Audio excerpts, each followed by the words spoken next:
Hey guys, this is Suraj. Today we are learning three important terms. The first one is database, second one is DBMS, and the third one is SQL. A database is a structured collection of data that is organized in the form of rows and columns, or we can say in a structured format.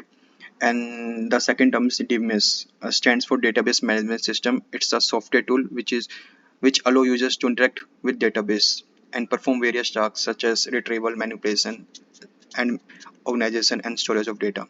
And the third term is SQL, stands for Structured Query Language.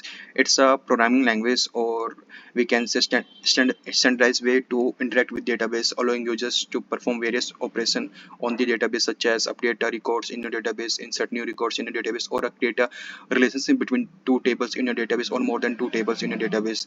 So let's give an example. For example, if you want to update your records in your database, first you have to write update query. So you have to write update query in your DBMS software, because as we know, DBMS is a software that enables users to interact with database. So you have to write a update query in a DBMS software. Then DBMS check your query, is it correct or not. If your query is wrong, then it throws an error.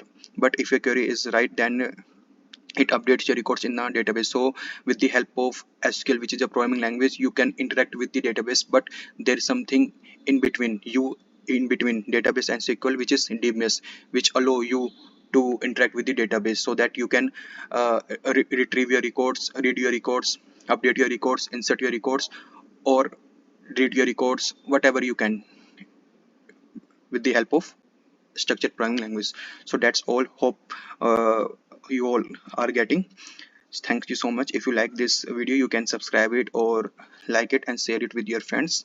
And let's